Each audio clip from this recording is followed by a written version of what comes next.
The rain-slicked streets of East River Heights gleamed under the sodium glow of street lamps, casting long shadows that danced like wary informants in the night.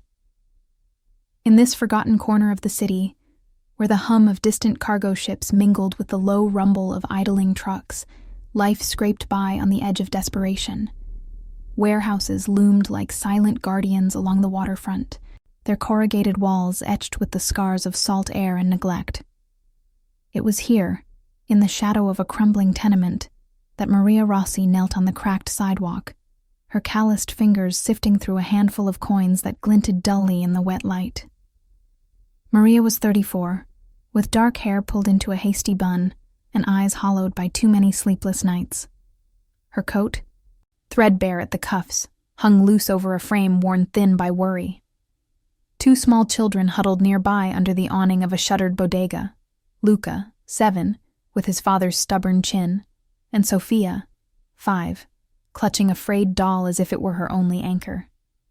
The air smelled of damp concrete and the faint, greasy promise of the pizza joint across the street, its neon sign flickering like a dying heartbeat. Tony's Slice, open late. She counted again, the coins clinking softly against the pavement. Quarters, dimes, a few nickels. 87 cents short. Maria's breath caught, a quiet ache blooming in her chest. It had been 3 days since she'd last eaten more than stale bread, and the kid's eyes followed her every move, wide with that unspoken hunger only a mother could read. Just a little more, she murmured to herself, voice lost in the patter of rain. But the streets gave nothing back. They only took. Across the way, in the unassuming black SUV parked in the alley's mouth, Victor Moretti watched. At 42, he was a man built from the city's underbelly, broad-shouldered, with a jaw like chiseled granite and eyes that missed nothing. The dashboard's soft blue glow illuminated the faint scar tracing his left temple, a souvenir from a deal gone sour in the tunnels beneath the docks. Victor didn't make mistakes anymore. His empire, shipping manifests that hid more than cargo, ledgers balanced in shadows, spanned from the river's edge to the penthouses uptown. But tonight, surveillance feeds from his network of discreet cameras had pulled his attention to this mundane scene, a glitch in the routine scan of his territory. He'd seen the woman before, in passing reports. Maria Rossi, widow of a small-time driver who'd crossed the wrong crew 2 years back. No debts owed, no ties to his world. Yet here she was, on his streets, counting coins like a beggar in a city he owned. Victor's driver, Gino, shifted in the seat beside him, the leather creaking. "Boss, we moving out? Rain's picking up." Victor didn't answer at first. His fingers drummed the armrest, the gold signet ring catching the light, a family crest, a code etched in metal: protect the innocent or pay the price. His own son had nearly drowned in these waters once, pulled from the river by a stranger's quick hands. Legacy wasn't just blood, it was choices made in the dark. "No," he said finally, voice low and measured. "Pull up. Quietly." The SUV glided forward, tires hissing on the wet asphalt, stopping just shy of the crosswalk. Maria looked up, startled, as the tinted window descended with a smooth whir. Victor leaned forward, his presence filling the frame like a storm cloud. Rain dotted the glass, blurring the edges, but his gaze was sharp, assessing. "Evening," he said, the word carrying the weight of command wrapped in courtesy. "Looks like you're short for that pizza." Maria froze, her hand instinctively shielding the children as they peered from behind her. Luca tugged at her sleeve, whispering, "Mama, who's that?" She swallowed, forcing steadiness into her voice. "We're fine, sir. Just waiting for change." Victor nodded, as if her words were a report he'd anticipated. He reached into his coat, pulling out a crisp $20 bill, unmarked, clean. "Take it. No strings." But his eyes lingered, noting the way Sophia's doll sagged, the faint bruise of exhaustion on Maria's face. In his world, Nothing was free. But this was a gesture, a crack in the armor. She hesitated, the coins forgotten in her palm. Pride warred with necessity, but the children's soft whimpers tipped the scale. "Thank you," she said, accepting the bill with trembling fingers. As she stood, tucking it away, Victor's radio crackled faintly. Gino's earpiece picking up a distant transmission from the warehouse district.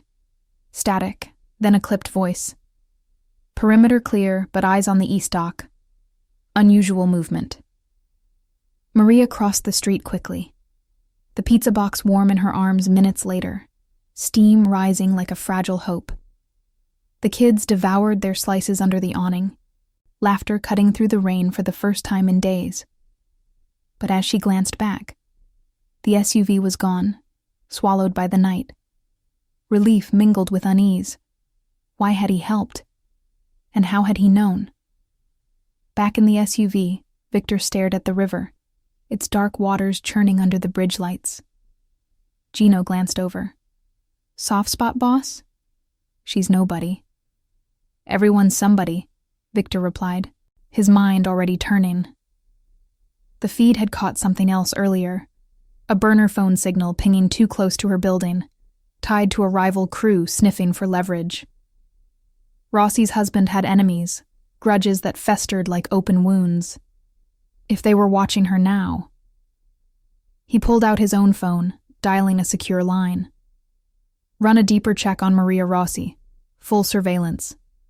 And get a detail on her block, discreet. Hanging up, Victor leaned back, the city's pulse thrumming through the windows. One act of kindness, and the board had shifted. But who else had seen her counting those coins? And what would they demand in return? The next morning dawned gray and unrelenting over East River Heights, the kind of light that seeped through cracked blinds like an unwanted confession. Maria Rossi stirred in her narrow bed, the faint scent of last night's pizza lingering in the air, a greasy comfort that had bought her children one night of fullness. The apartment was a shoebox on the third floor of a sagging walk-up, walls papered in faded florals that peeled at the corners, and the distant wail of a siren threading through the hum of the radiator. Luca and Sophia still slept, their small forms tangled in threadbare blankets, faces softened by dreams she couldn't afford to interrupt. She rose quietly, slipping into the kitchenette where the sink overflowed with unwashed plates. 87 cents short yesterday. Today, the 20 burned a hole in her purse like a guilty secret. Who was the man in the SUV? His face haunted her, sharp features, eyes that saw too much, a voice like polished gravel. No one in this neighborhood handed out kindness without a ledger. Maria's late husband, Tony, had taught her that the hard way, his small runs for the docks ending in a bullet-riddled car 2 years back. Debts, grudges. She'd buried them with him, but shadows lingered. A knock at the door jolted her, sharp and insistent. She froze, heart pounding against her ribs. Through the peephole, a delivery boy in a red vest shifted awkwardly, holding a paper bag. "Mrs. Rossi, package for you." Her hand trembled on the knob as she opened it a crack, chain still latched. He thrust the bag forward, warm, smelling of fresh bread and cheese, and a note tucked inside. For the kids, no strings. VM. Pizza again, from Tony's Slice, but this time with sides. Garlic knots, a small salad, even apple slices for Sophia. Maria's throat tightened. VM Victor Moretti? The name whispered through the neighborhood like a curse, the man who controlled the waterfront from shadowed boardrooms. Shipping empires, they said. But everyone knew the real cargo. Whispers of protection rackets, vanished rivals. Why her? She unchained the door, signed for it, and bolted it shut, leaning against the wood as if it could hold back the questions. Down the block, in a nondescript sedan with tinted plates, Victor's man, Marco, nursed a coffee from a thermos, eyes fixed on her building through binoculars. The night shift had reported nothing unusual. A stray cat, a drunk stumbling home. But the burner signal from last night nagged at him. pinging off a tower 2 blocks east, encrypted, tied to the Falcone crew. Tony Rossi had driven for them once, before jumping ship to a rival. Old wounds, perhaps. But why resurface now? Marco tapped his earpiece. Boss, she's got the drop. Kids eating like it's Christmas. Victor's voice crackled back from the penthouse uptown, where floor-to-ceiling windows overlooked the river's serpentine curve. Good. Keep eyes on. Any tales? He paced the marble floor, the air thick with the aroma of espresso from the machine humming on the counter. His office adjoined the living space, walnut desk piled with manifests, a secure laptop displaying live feeds from dockside cameras. The scar on his temple itched, a reminder of his own close call in a warehouse blackout years ago. Family code, shield the vulnerable, or the empire crumbled from within. No tales yet, Marco replied, but that signal bounced again this morning, close. Victor's jaw tightened. The Falcones had been probing his edges lately, stolen shipments, a guard-turned informant. If they saw weakness in a widow on his streets.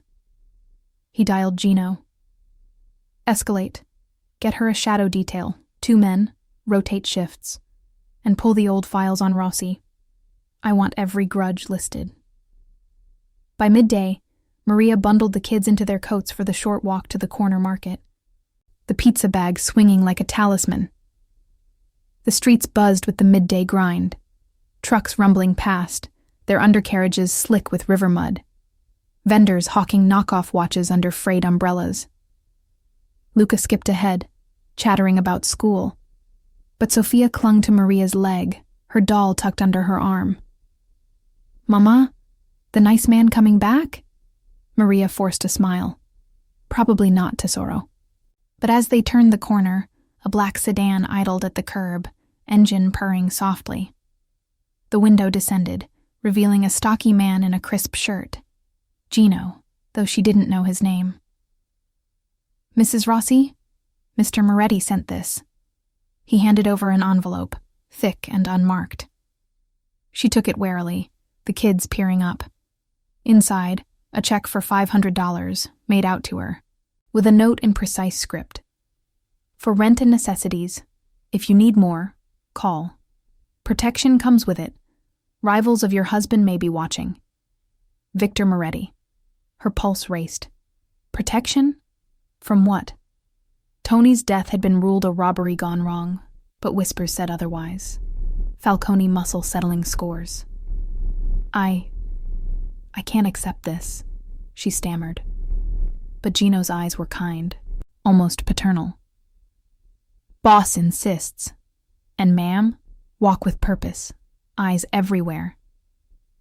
He nodded toward a delivery van across the street, its driver lingering too long, phone to his ear. Maria's skin prickled. She pocketed the envelope, herding the kids inside the market.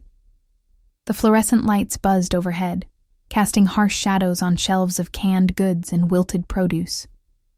As she counted out bills for milk and bread, the check a lifeline she both craved and feared, a shadow fell across the counter. The cashier, an older woman with a smoker's rasp, leaned in. Heard about the pizza lady. Moretti's got eyes on you now. Good and bad, that. Back on the street, the sedan had vanished. But Maria felt the weight of unseen gazes, the rustle of leaves in the wind, the distant bark of a dog that sounded too close. At home, she tucked the kids down for naps, then unfolded the note again. A phone number scrawled at the bottom. Curiosity clawed at her, mingling with the fear that had kept her invisible for years. One call, and she'd step into his world. Docks and deals, shadows that swallowed the light. She dialed before she could talk herself out of it, the line connecting with a click. Victor's voice answered, steady as the river's flow. Maria, you read the note. It's too much, she said, voice barely above a whisper. Why me? What rivals? A pause, the faint sound of papers shuffling. Your husband crossed paths with dangerous men. They're circling. Meet me tonight. Neutral ground, La Riva Restaurant. 8. Bring the kids if it eases you. We talk terms. Terms. The word hung like smoke. Maria glanced out the window where a figure in a hooded jacket melted into the alley across the way. Watching, waiting. Heart slamming, she whispered, "Okay." But as she hung up, the apartment phone rang, an unknown number. She let it go to voicemail, but the message blinked, a gravelly voice, distorted. Rossi owes. Pay up, or the kids do. Who had her number? And how deep did Victor's protection really go? The evening fog rolled in from the East River like a conspirator's whisper, cloaking the waterfront in a veil of gray that muffled the distant clatter of loading cranes and the low moan of foghorns. La Riva Restaurant perched on a promontory of reclaimed land, its glass walls reflecting the churning waters below, where barges cut silent paths under the bridge's arched silhouette. Inside, the air hummed with the sizzle of seared scallops and the murmur of deals struck over linen tablecloths, a neutral ground for men like Victor Moretti, where the scent of aged whiskey mingled with the briny tang of the tide. Maria Rossi arrived on foot, the kid's small hands clasped in hers, their footsteps echoing on the wet cobblestones that led to the valet stand. She'd dressed in her best, a simple black dress from Tony's old closet, altered to fit, paired with scuffed flats that pinched her toes. The threatening voicemail replayed in her mind, that gravelly distortion looping like a bad dream. Rossi owes. Pay up, or the kids do. She'd deleted it, but the number was burned into her memory. Untraceable, Gino had said when she called back for advice. Now, as the doorman nodded her through without a word, Maria's pulse thrummed against her temples. Luca tugged at her skirt, eyes wide at the crystal chandeliers overhead. "Mama, it's like a palace." Sophia nodded, clutching her doll tighter, the fabric damp from the mist. They were escorted to a private booth at the rear, partitioned by etched glass that depicted swirling river currents. Ironic, Maria thought, given how the water had claimed so many secrets. Victor was already there, seated with the posture of a king on his throne, a half-empty glass of red wine before him. He rose as they approached, his tailored suit cutting a sharp line against the upholstered banquettes, the gold signet ring glinting under the soft pendant lights. No bodyguards in sight, but Maria spotted the subtle tells. A man at the bar nursing a soda, another lingering by the exit, their earpieces hidden beneath starched collars. "Glad you came," Victor said, his voice a low rumble that cut through the ambient jazz piping from hidden speakers. He knelt to the kid's level, offering a warm smile that didn't quite reach the scar on his temple. "Luca, Sophia, heard you like pizza. The chef here makes a mean margarita. On me." The children hesitated, but the promise of food won them over. A waiter materialized with crayons and a kid's menu, whisking them to a nearby table with promises of garlic bread. Maria slid into the booth opposite him, the leather cool against her skin, carrying the faint polish of luxury she hadn't touched in years. The voicemail. It came right after our call. They know my number. How? Victor's eyes darkened, like storm clouds gathering over the river. He signaled for a server, ordering pasta for her without asking. Carbonara, rich and comforting, the kind that stuck to the ribs against the night's chill. "Falcone crew," he said flatly, leaning forward so his words stayed between them. "Your husband drove for them back in 18 before he switched sides. Small jobs, manifest from the docks, nothing heavy. But they don't forget a slight. Tony skimmed a cut once, or so the ledgers say. Debt's been dormant, but with my crews pushing their territory, they're looking for leverage. A widow, kids. Easy target." She gripped the edge of the table, the wood smooth under her palms, as the implications sank in. Autonomy had been her shield these 2 years, scraping by on odd jobs, avoiding the old neighborhood ties. But now, Victor's world intruded like the fog outside, seeping through cracks she couldn't seal. "And you?" What's your angle? This protection.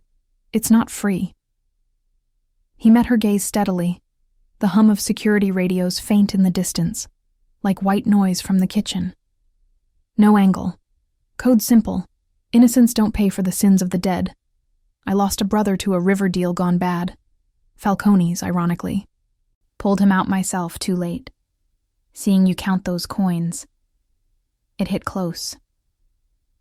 His fingers traced the rim of his glass, a subtle tick betraying the steel beneath.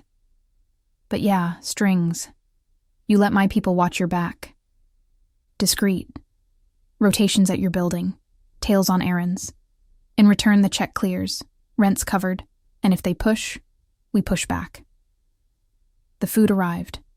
Steam rising in fragrant curls that carried notes of pecorino and black pepper, a stark contrast to the greasy slices from Tony's.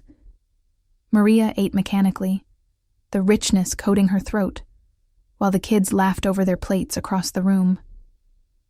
But unease gnawed at her. Victor's protection felt like a gilded cage, his possessiveness veiled as chivalry.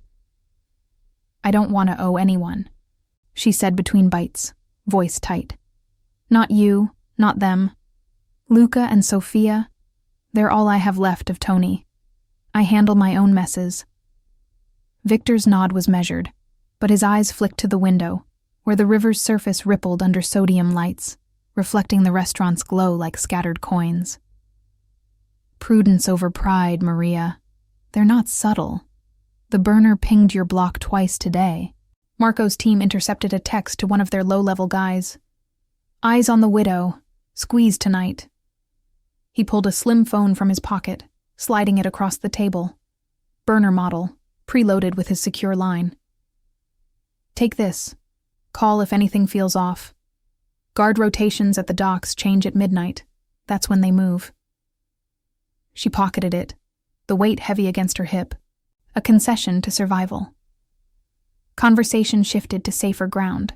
The kids' school, the neighborhood's fading bodegas.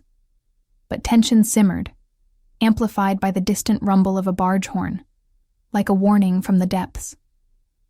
As dessert arrived, tiramisu dusted with cocoa, bittersweet as their alliance, Gino appeared at the booth's edge, murmuring low into Victor's ear. The boss's expression hardened, a muscle ticking in his jaw. Problem? Maria asked, glancing toward the kids, who were now coloring ships on their placemats.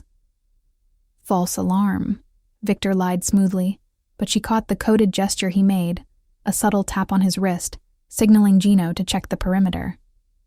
Outside, through the fogged glass, a delivery van idled too long at the curb, its engine's idle growl cutting through the mist. No plates visible, just shadows shifting inside. The meal wound down, the check vanishing before she could protest, paid in the invisible currency of Victor's influence.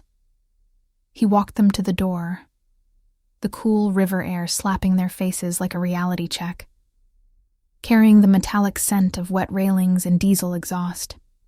Car's waiting, he said, nodding to a sleek town car pulling up, its tires whispering on the pavement. Home safe. Think on it. Maria bundled the kids inside, their yawns softening the night's edge. But as the car pulled away, she twisted in her seat to watch La Riva recede. Victor stood silhouetted in the doorway, phone to his ear, his figure swallowed by the fog. Relief warred with suspicion.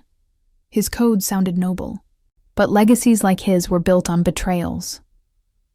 Back at the apartment, the radiator clanked like an old heartbeat, and she tucked the children in, the burner phone silent on the nightstand.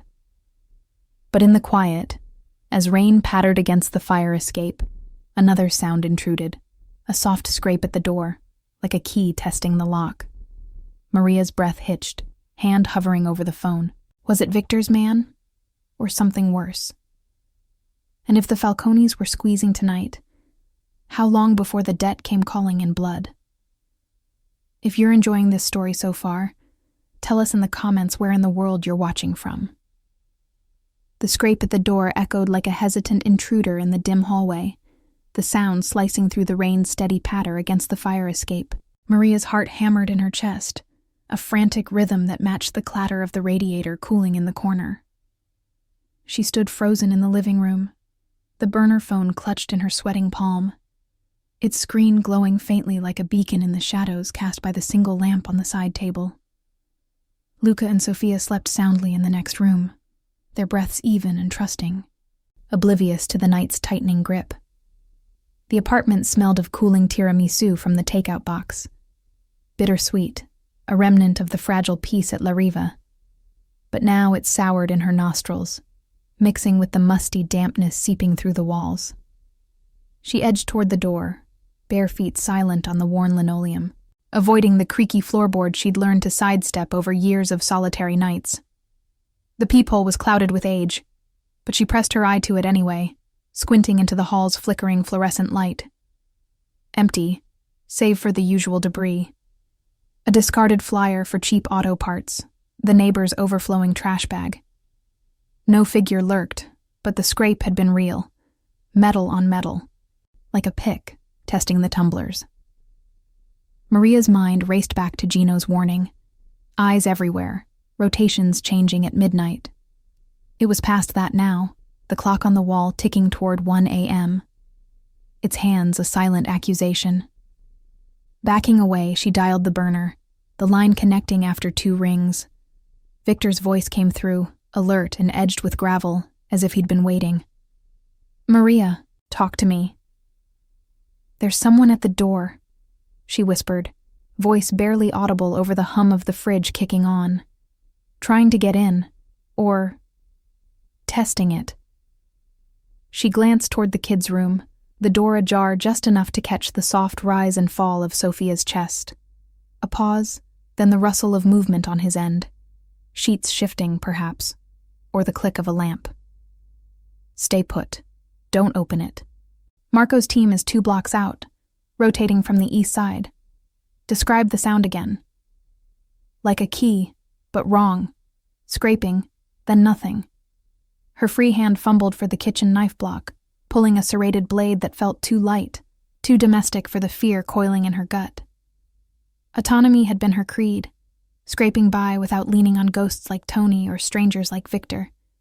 But now pride felt like a luxury she couldn't afford. The Falcone's voicemail echoed in her head. Pay up, or the kids do. Debts from the grave, resurfacing like debris from the river. "Locks old, easy to jimmy if they're pros," Victor said, his tone shifting to command, the background now alive with the murmur of his penthouse. Distant city hum filtering through insulated windows, the soft beep of a security panel arming. "Gino's en route from the docks. 5 minutes. Keep the line open." She heard him moving, the jingle of keys, the low bark into another phone. Double the detail on her block. Falcone sniffers. Burner traced to their warehouse on 12th. Maria sank onto the couch, the springs groaning under her weight, knife balanced on her knee. The apartment felt smaller, the walls pressing in with their peeling paper and faded stains. Reminders of a life pieced together from Tony's meager insurance payout, now dwindling like the coins she'd counted yesterday.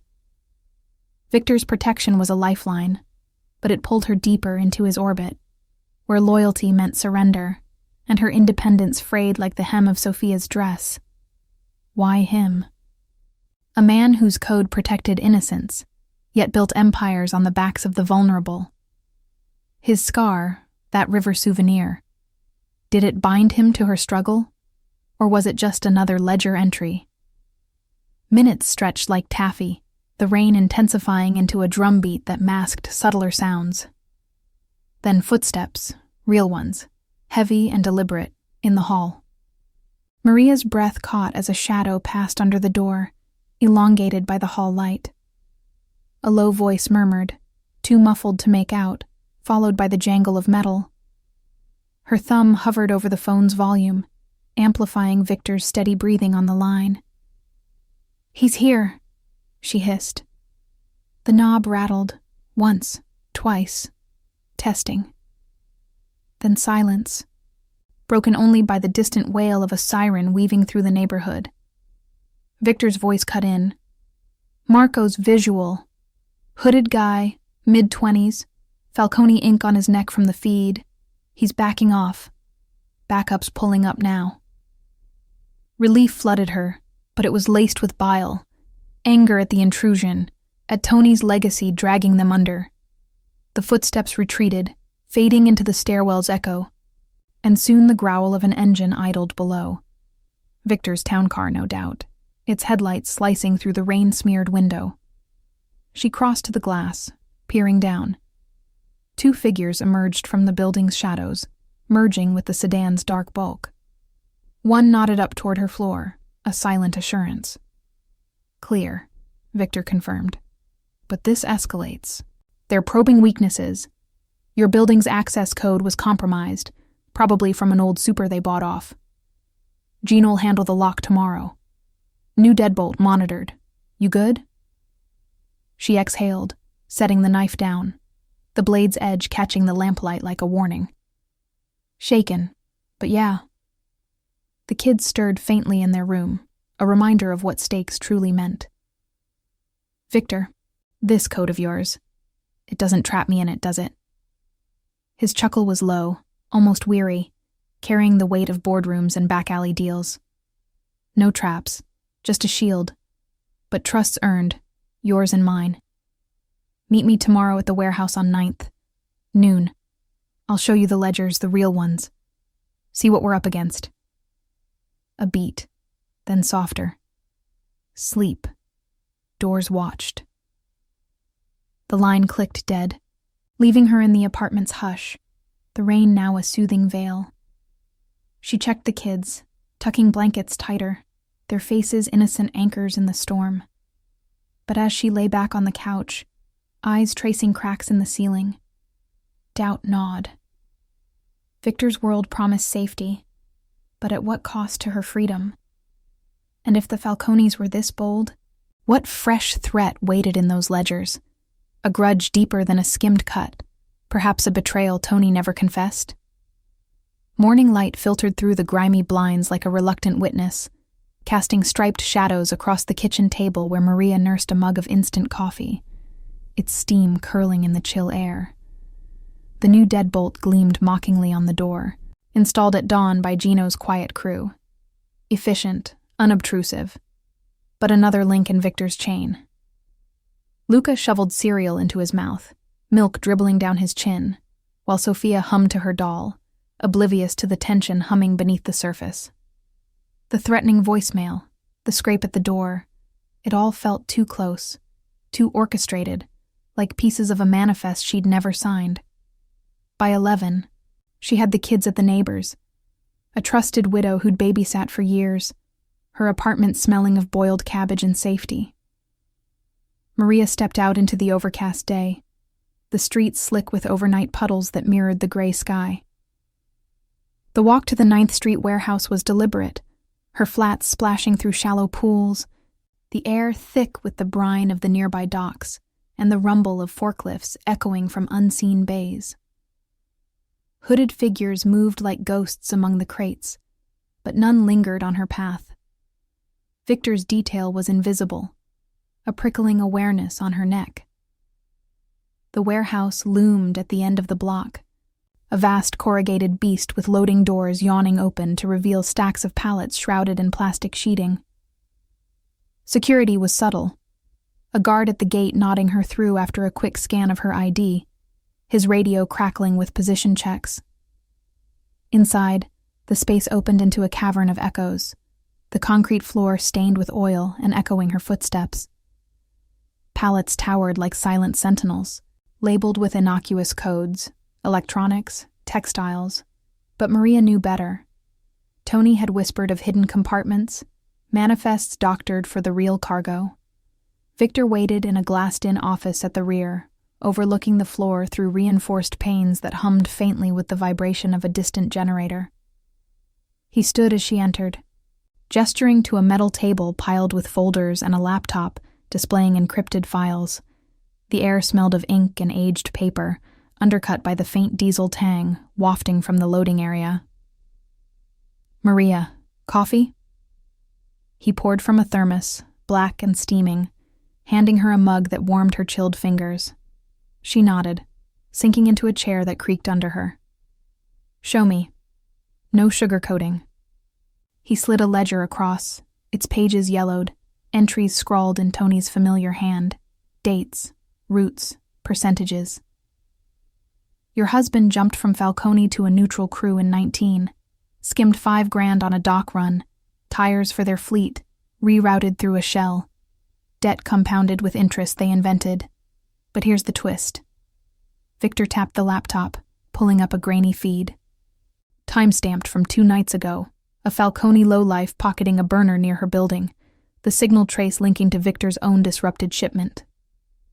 "They're not just collecting, using you to bait me, hit my edges, make me look weak. Internal betrayal. One of my guards rotated out last week, fed them your schedule." Maria's stomach twisted, the coffee turning bitter on her tongue. Behavioral tells, Tony's old crew watching her routines, the market runs, the coin-counting desperation. "So I'm leverage, not just debt." "Exactly." Victor leaned in, his presence filling the small space, eyes locking with hers in a push-pull of resolve and restraint. "But we counter. Access codes changed warehouse-wide. Patrols doubled. You walk away clean, or stay. Your call. My code doesn't force hands."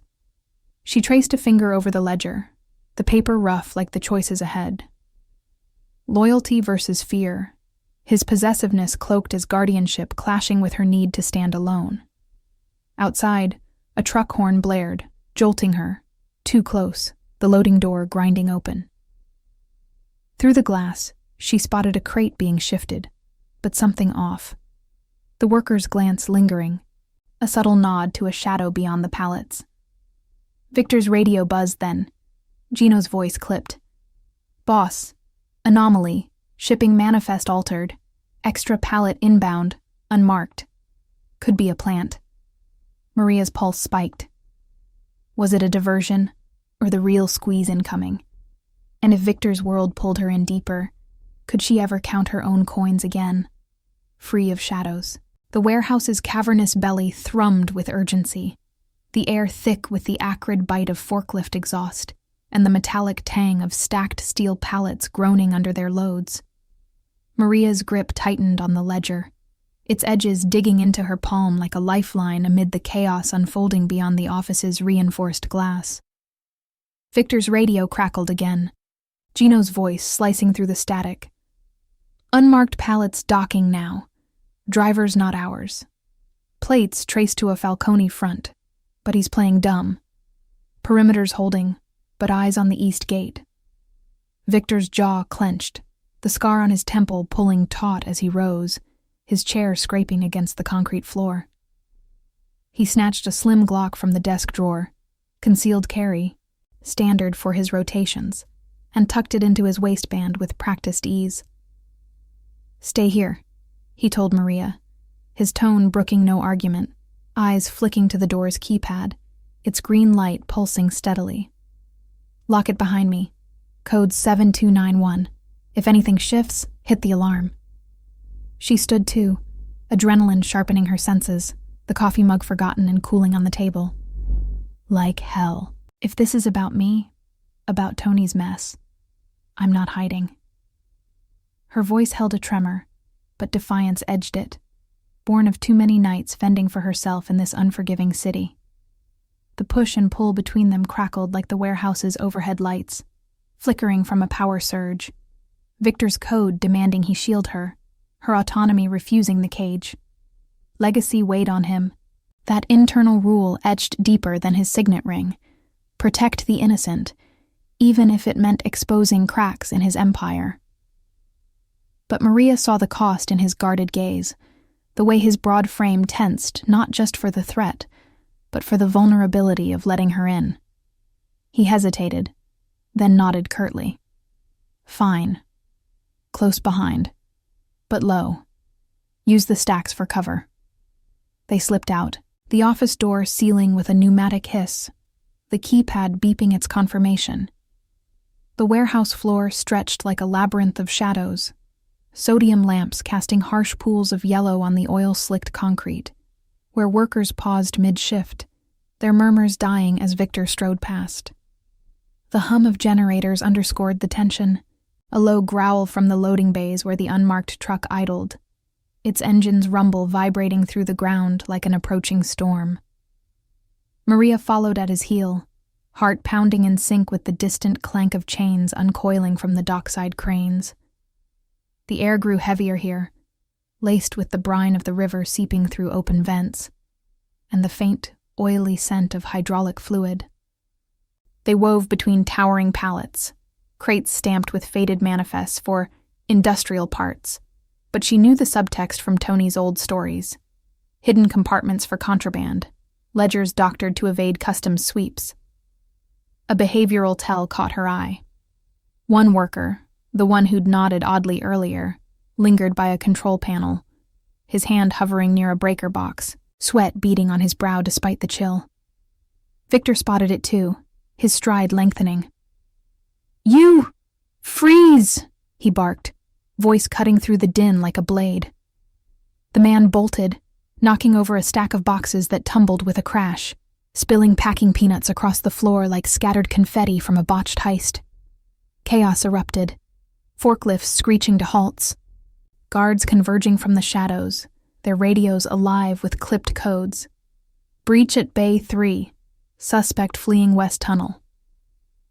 Maria's breath came in sharp bursts as they gave chase, Victor pulling ahead with the grace of a man who'd navigated these docks in blackouts and betrayals. The West Tunnel loomed at the warehouse's far end, a concrete maw leading to the river's underbelly. Damp, echoing, lit by sporadic emergency bulbs that buzzed like angry hornets. Water dripped from rusted pipes overhead, pooling in ankle-deep puddles that splashed underfoot, the chill seeping through her flats. "He's the turncoat," Victor growled over his shoulder, piecing it aloud. The guard rotated out last week, feeding schedules to the Falcones. Compromised the access code for her building. This pallet. Bait to draw me out, hit us during the shift change. She nodded, piecing her own clues, the altered manifest on his laptop, the burner's ping aligning with the intruder's scrape at her door. No supernatural shadows, just human error, greed buying off a low-level player in Victor's machine. But the realization twisted in her gut. Tony's skim wasn't isolated.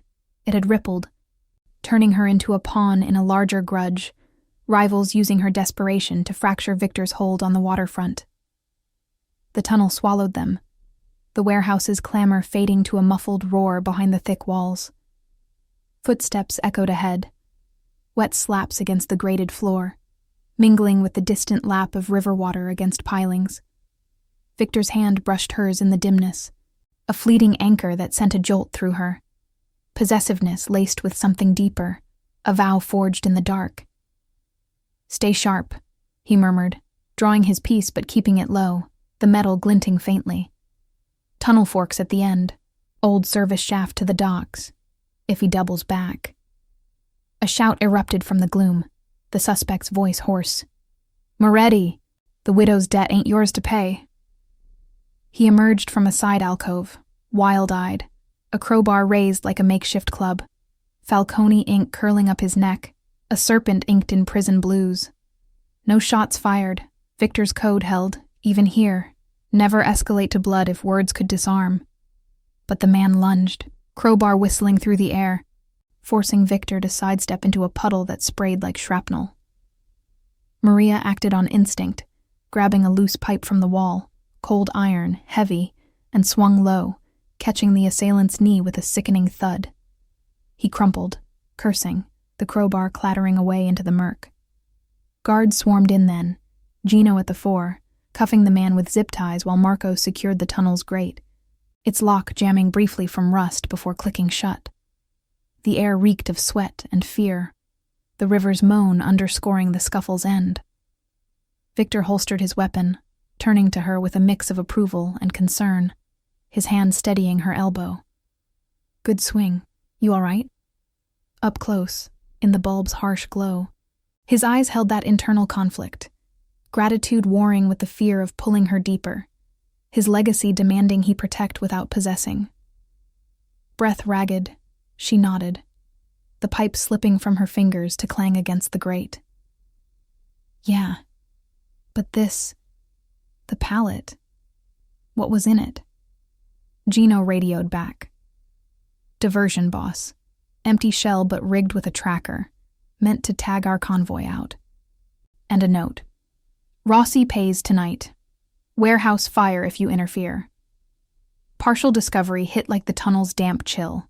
The threat organized, not random. A staged blaze to cover an abduction, using the internal leak to time it perfectly. Victory here cost exposure. The guard's confession would ripple, forcing Victor to purge his ranks, but the Falcone's boldness meant escalation. They emerged into the warehouse's brighter light, the anomaly neutralized, but Maria felt the weight settle heavier. Victor's protection had saved her block, her night, but now her hands were dirty in his world, autonomy traded for alliance. As they walked back to the office, the river wind whistling through the loading doors, she wondered, with the tracker planted and fires threatened, would his convoy extract them clean, or had the betrayal already lit the fuse? The office door sealed behind them with a decisive click, the keypad's glow fading to red as Victor punched in the override. Maria's hands still trembled from the adrenaline surge, the chill of the tunnel clinging to her skin like an unwelcome shadow. The warehouse floor buzzed with controlled frenzy outside the glass. Workers righting toppled crates, guards hauling the cuffed turncoat toward a side exit, his curses muffled by the zip ties biting into his wrists. The air inside carried the sharp bite of spilled hydraulic fluid from the scuffle, mingling with the ever-present brine wafting from the river vents. Victor paced to the desk, flipping open the laptop to scan the security feeds, his broad frame casting jagged shadows under the fluorescent strips. "Trackers neutralized," he said, voice low and clipped, eyes narrowing at the screen where a blinking icon marked the rigged pallet's location. Gino's team disarmed it. Basic GPS, nothing fancy, but enough to shadow our routes out of the docks. Falcones are getting sloppy. Or desperate. He glanced at her, the scar on his temple catching the light, a reminder of his own brushes with betrayal. Legacy pressed on him like the weight of those towering pallets. One leak, and the code cracked. Protect the innocent, or watch the empire erode from within. Maria leaned against the metal table, the ledger's pages fluttering slightly in the draft from the AC unit humming overhead. Her autonomy felt frayed, tested in that tunnel swing. She'd acted, not cowered, but now the cost loomed. Deeper ties to Victor's world, where every favor bound like a contract inked in blood. "Sloppy means predictable," she replied, forcing steadiness into her tone. "The note, warehouse fire, that's their play. Draw you out, grab me while chaos covers it?" Suspicion lingered between them, her ethics clashing with his pragmatic restraint. She saw the possessiveness in how he positioned himself between her and the door, a guardian's instinct veiling the control of a man used to owning the board. He nodded, pulling a secure radio from his belt, the plastic cool and worn from countless shifts. "Stage diversion, classic. But we've got eyes on their warehouse. Drones over 12th Street, picking up heat signatures. 2 vans prepped, low profiles. Convoy extracts you and the kids this afternoon. Safe house upriver till we purge the rot." His words carried the logistics of his trade. Guard rotations synced to manifest times. Burner traces cross-referenced with license plates from traffic cams. No magic, just the grind of surveillance tech and human tells. The turncoat's sweat, his lingering glance at the breaker box. She crossed her arms, the fabric of her coat rasping softly. "Extract? Like I'm cargo now? Luca and Sophia, they're not part of this." The push-pull ignited. Loyalty to her family versus the fear gnawing at her edges. Victor's code promising safety but demanding trust she wasn't ready to give. Outside, the loading doors groaned open wider, admitting a gust of river wind that rattled the glass, carrying the distant low of foghorns like a siren's call. Victor's radio crackled before he could respond. Gino's voice urgent, laced with static. Boss, anomaly East Gate. Power flicker. Generators straining. Looks like a surge, but could be tampered. The lights overhead dimmed, buzzing erratically, casting the office in stuttering shadows that danced like intruders. Maria's pulse spiked. Blackouts in these warehouses weren't rare. Old wiring, river dampness, but timed like this? The environment turned hazardous. Institutional limits exposed in the hum of failing circuits. He was at the door in an instant, keying the lock with a beep. Stay close. Could be a false alarm, but after the pallet. They stepped into the fray, the warehouse plunging into semi-darkness as emergency backups kicked in. Red strobes pulsing like heartbeats, illuminating stacks of crates in crimson hues. Workers shouted coordinates, flashlights bobbing like fireflies amid the pallets. The air thickened with the ozone scent of sparking wires, undercut by the metallic tang of fierce sweat. Distant, from the East Bay, a muffled pop echoed. Then smoke, acrid and gray, curling from a junction box near the tunnel entrance. Fire suppressions jammed. A guard yelled over the din, his voice echoing off the concrete vaults. Someone cut the line. Deliberate. Rising tension coiled like the river's currents. The Falcone's infiltration, using the turncoat's intel to sabotage from within.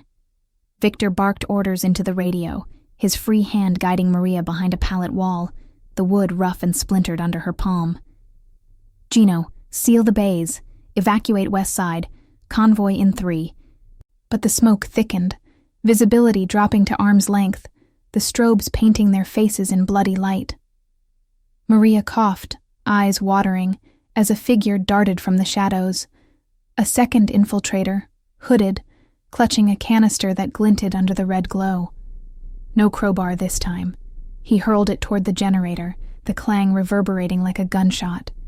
Sparks flew, igniting a small blaze that licked at nearby crates.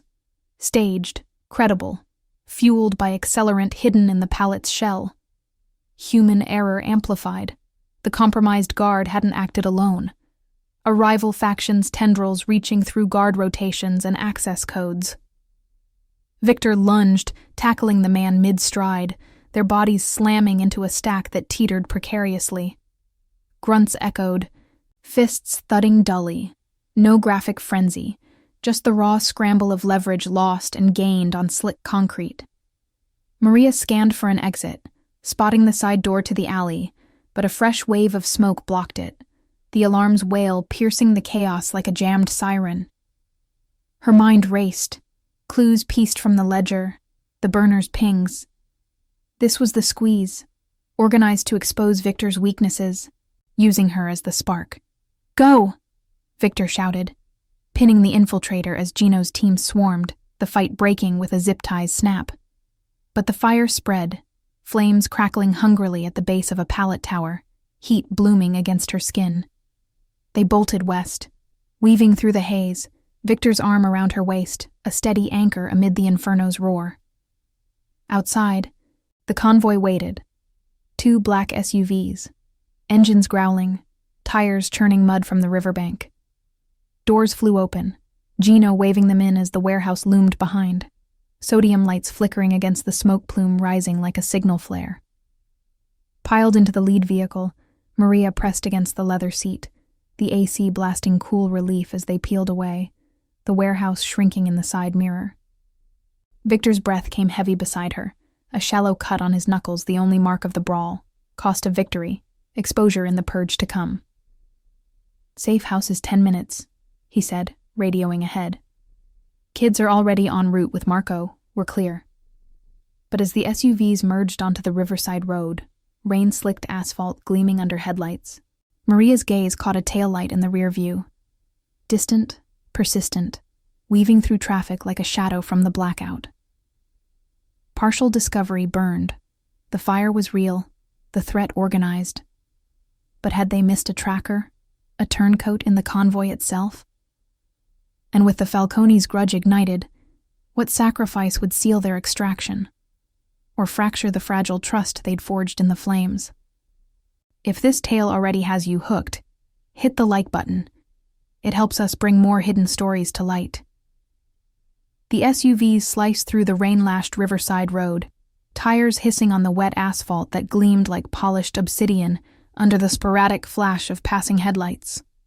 Maria's fingers dug into the leather armrest, the material cool and supple against her skin, a stark contrast to the lingering heat of the warehouse blaze that still clawed at her nostrils. Acrid smoke and charred wood, carried on the wind whipping through the cracked window. Victor sat beside her in the back seat, his posture rigid, knuckles bruised and faintly bloodied from the scuffle, the cut already scabbing under the dim interior light. Gino drove, eyes flicking to the rearview mirror every few seconds, the radio on his dash crackling with position checks from the trailing vehicle. Tail clear, east flank holding. But that distant tail light persisted, a red ember weaving through the sparse traffic like a predator's eye. Maria's pulse thrummed in her ears, syncing with the wiper's rhythmic swipe, each pass blurring the world outside into streaks of neon and shadow. The river flanked them on the left, its dark expanse churning under the bridge's iron skeleton, where sodium lamps cast rippling reflections that danced like encrypted signals. Safe house upriver, Victor's words echoed, a promise laced with the logistics of his world. Prepped rotations, false plates on the vehicles, a nondescript cabin tucked in the industrial sprawl beyond the docks. No easy outs. The Falcone's grudge had roots in Tony's skim, but now it branched into Victor's empire, using her as the fulcrum. "Talk to me," she said, voice low, but edged with the autonomy that had kept her afloat these years, refusing to dissolve into his shadow, even as fear gnawed at her edges. The kids were in the second SUV, Marco's detail ensuring their separation for safety, but the thought of Luca and Sophia twisted like a knife. Loyalty clashed with suspicion. Victor's code shielded innocence, yet his possessiveness wrapped around her like the seatbelt. Necessary, but confining. He glanced at her, the scar on his temple a pale line in the passing glow of a street lamp, his eyes holding that internal war. Protect without possessing, legacy demanding restraint amid the chaos. Trackers are standard, cheap GPS in the palette, but we swept the convoy before rollout. That light behind? Could be coincidence. Late-night hauler from the yards. He pulled his phone, a secure model with encrypted feeds, thumbing open a map dotted with live pings from his network, cameras at key intersections, burner traces cross-referenced with traffic logs. "Gino, vector check. Plate on that tail?" "Negative, boss," Gino replied, accelerating through a yellow light, the engine's growl underscoring the tension. No plates visible, tinted, low profile, but its matching pace, 2 cars back. The radio buzzed again, Marco's voice from the trail car, clipped and urgent. "Anomaly here. Second SUV's exhaust temp spiking. Possible tamper from the warehouse smoke." Victor's jaw tightened, a muscle ticking as he leaned forward. "Pull over. Faint exit at the next ramp. Draw it out." The order rippled through the convoy like a manifest adjustment. Credible logistics, no miracles. Human error had let the turncoat in. Now, institutional limits tested them, the rain-jamming sensors, the river's fog obscuring visuals. Maria's mind pieced clues. The altered shipping manifest, the jammed fire suppression, the infiltrator's canister, all tied to a deeper betrayal. Perhaps a rival faction embedding moles during guard rotations. Tony's debt wasn't just money. It was a wedge, prying at Victor's edges. The lead SUV veered onto a service ramp, tires screeching faintly on the gravel shoulder that bordered a chain-link fence rattling in the wind. The river loomed closer here, its banks muddy and treacherous, dotted with abandoned loading cranes that creaked like weary sentinels. They idled under the overpass's concrete shelter, the rain drumming on the roof like impatient fingers, the air thick with diesel fumes from idling trucks nearby. Maria's breath fogged the window as she scanned the mirrors, spotting the taillight slow, then peel off toward a side alley. Hesitant, probing. "False alarm?" she asked. but doubt laced her words, the push-pull between them sharpening. His protection had extracted them from the fire. But at what cost? Her independence traded for this perpetual vigilance, his code a vow that bound as much as it freed? Victor shook his head, radioing Marco. Confirm the exhaust. Pull over. Inspect. A beat, then Marco's reply crackled. Tampered, boss. Brake line nicked. Subtle, from the scuffle. We're limping, but mobile. No tracker, but someone's been hands-on. Partial discovery hit like the cold slap of river spray. The sabotage organized, a botched escort turning the convoy hazardous, the environment itself, rain-slick roads, fog-shrouded turns, amplifying the threat. Victory in the warehouse came with exposure. Now the purge would ripple. Guards questioned, ledgers audited for more tells. Gino gunned the engine, merging back onto the road, the second SUV falling in behind, with a visible limp in its speed. Tension coiled tighter, the safe house drawing nearer. A converted boathouse on a private slip, its weathered siding blending with the dock's decay, security cams hidden in the eaves. As they approached, the river's hum grew louder, water lapping against pilings that groaned under the weight of old moorings, the scent of salt and rot seeping through the vents. Victor's hand brushed hers again, intentional this time, a gesture of solidarity, but she pulled back slightly, ethics demanding space amid the storm. They pulled into the gravel lot, floodlights snapping on to bathe the perimeter in harsh white, revealing the boathouse's sturdy doors and the faint outline of patrols melting into the tree line. Luca and Sophia spilled out from the second vehicle, Marco herding them with gentle efficiency, their faces pale but excited at the adventure. "Mama!" Sophia cried, doll clutched tight, as Maria scooped her up, the child's warmth a anchor against the night's chill. Inside, the safe house unfolded like a clandestine sanctuary. Exposed beams overhead, a galley kitchen smelling of fresh coffee brewing on a hot plate, and a main room with reinforced windows overlooking the slip, where a small motorboat bobbed gently. The air carried the musty tang of wood and oil, undercut by the reassuring beep of a security console arming. Victor directed the team, rotation set, perimeter sweeps, while Maria settled the kids on a worn couch with blankets and hot cocoa, their laughter a fragile bubble in the tension. But as she watched Victor confer with Gino by the console, poring over a discreet ledger pulled from the SUV, entries of suspect guards, shipping anomalies, a new ping sounded from his phone. He froze, face hardening. Burner trace. Close. From the river tunnel we just cleared. They're not done. Maria's stomach dropped, the cocoa turning sour in her mouth. The tail light, the tampered line. It wasn't retreat. It was repositioning. Rivals closing in, using the blackout's chaos to infiltrate deeper. With the convoy compromised and the safe house exposed, how long before the real squeeze broke through? And what betrayal would force Victor's code to bend, costing them the family they'd barely found? The safe house's reinforced windows rattled faintly under the gusts whipping off the river, the glass fogging with the warmth of the galley kitchen where hot cocoa steamed on the counter. Maria wiped a condensation streak with her sleeve, her eyes fixed on the dark slip outside, where the motorboat's hull bobbed against weathered pilings, water lapping in a rhythmic murmur that masked subtler threats. Luca and Sophia huddled on the couch, their small forms dwarfed by the wool blankets, crayons scattered across a coffee table scarred from years of hasty retreats. The air inside carried the comforting aroma of melting chocolate and fresh ground coffee, but it clashed with the underlying brine seeping through the cracks. A reminder that sanctuary here was temporary, built on the same docks that Victor's empire guarded. Victor's phone pinged again, the sound slicing through the low hum of the security console like a warning shot.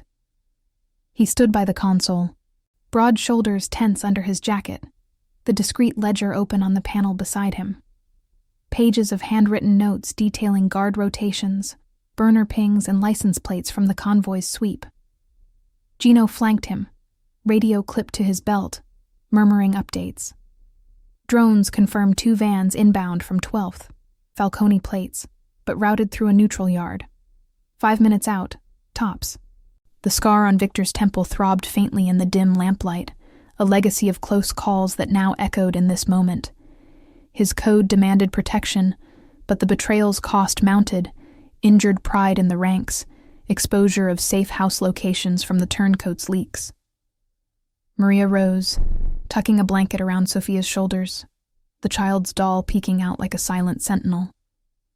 They're coming here? After the warehouse, the convoy. How many more plants do they have? Her voice held the frayed edge of exhaustion, autonomy clashing with the necessity of reliance. She'd swung that pipe in the tunnel, claimed her stake, but now the kids' safety bound her to Victor's web. Loyalty tested by the fear of losing them to shadows Tony had left behind. He met her gaze, the console's blue glow etching lines on his face, revealing the internal war, possessiveness urging him to bundle her away, his code restraining him to earn her trust through action. Not endless. The ledger ties it, 3 guards flipped, feeding access codes and schedules. This is the squeeze. Grab you as leverage, force a territory concession. But we counter. Boats fueled. Back route through the marshes. Convoy holds the road, draws them. He nodded to Gino, who keyed the exterior lights to flood the perimeter. Harsh beams cutting through the fog like interrogators' lamps, illuminating the gravel lot and the tree line where shadows shifted, patrols repositioning, rifles slung low. The radio crackled sharply. Marco's voice from the trail vehicle, strained. Contact. Shots fired at the ramp. We're pinned, boss. Exhausts holding, but they're boxing us. Distant pops echoed faintly over the water, muffled by the rain's renewed patter on the boathouse roof. The environment turning hazardous once more. Fog jamming drone visuals, slick docks promising treacherous footing. Maria's heart slammed. No graphic barrage, just the credible chaos of rival factions clashing in the night, institutional limits of Victor's network exposed by the infiltration. Extraction now, Victor ordered, voice a low command that brooked no delay. He scooped Luca up effortlessly, the boy wide-eyed but silent, while Maria grabbed Sophia, the child's arms wrapping tight around her neck. Gino led the way to the side door, the air outside slapping cold and wet as they dashed to the slip, gravel crunching underfoot, the river's chill wind carrying the faint acrid whiff of distant gunfire. The motorboat's engine roared to life with a throaty growl, propellers churning the dark water into froth, its hull rocking gently against the dock's rubber bumpers.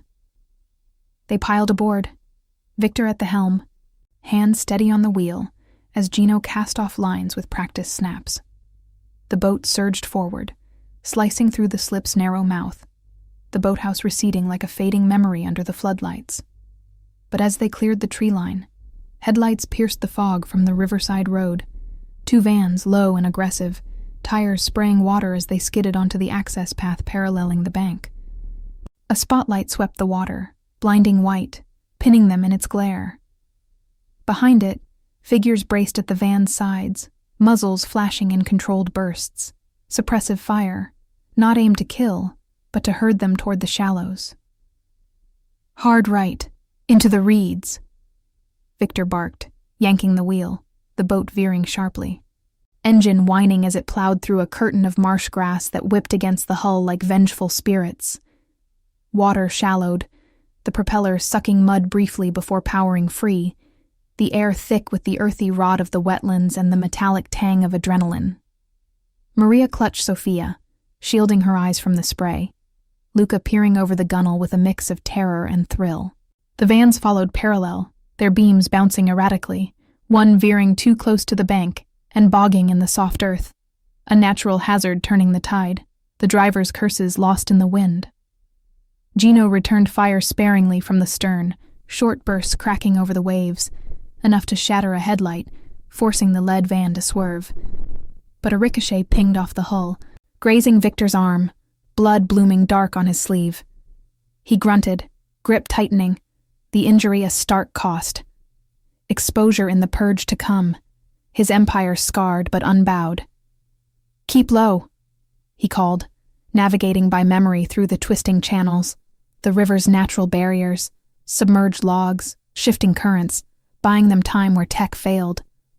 The second van pressed, but the marshes claimed it too, tires spinning futilely in the muck, headlights dimming as the Falcones abandoned the chase on foot, their shouts fading into the fog. The boat broke free into deeper water upriver, the engine's hum steadying as Victor eased off the throttle, the safe house, a secondary bolt hole in an abandoned cannery, drawing near under the cover of overhanging willows. Maria bandaged his arm with a torn strip from her coat, the fabric absorbing the blood's warmth, her touch lingering, a bridge between them, trust forged in the spray and shadows. As they docked at the cannery's shadowed pier, the structure's rusted silos looming like silent witnesses, Gino radioed the all clear. Convoy extracted the pinned team, Falcones scattered with vehicles mired and egos bruised. The threat was real, organized, a grudge leveraged into ambush. But victory came laced with sacrifice. Victor's wound, the purge that would claim jobs and loyalties, Maria's world forever altered by the depth she'd plumbed. Inside the cannery's fortified loft, with the kids asleep on cots under humming fluorescents, Victor leaned against a crate, arms slung in a makeshift brace, the air smelling of dust and old machinery. "It's over. Their play failed. Debts cleared in my ledgers. No more shadows on you." His eyes held hers. The possessiveness softened to commitment, a pledge born of the night's trials, protection as partnership, not possession. Maria nodded, the weight lifting slightly, her hand finding his uninjured one. "Not just cleared. We earned it. Together." The true treasure gleamed in the quiet. Trust woven from chaos, a found family outlasting the raw power of empires. Tony's ghost faded, replaced by this new code, loyalty over fear, memory as armor. In the days that followed, the waterfront stabilized, Victor's rotations ironclad. Maria's life steadied with a quiet job at a dockside clinic, the kids' laughter echoing freer. The adventure's scars remained, his limp from the wound, her vigilance sharpened. But they outshone the spoils. Coins counted in peace, a future pledged in the river's unyielding flow. Legacy wasn't blood or ledgers. It was the choices that bound them, unbreakable as the tide. Subscribe to our channel for more incredible tales of loyalty, danger, and found family. See you in the next story.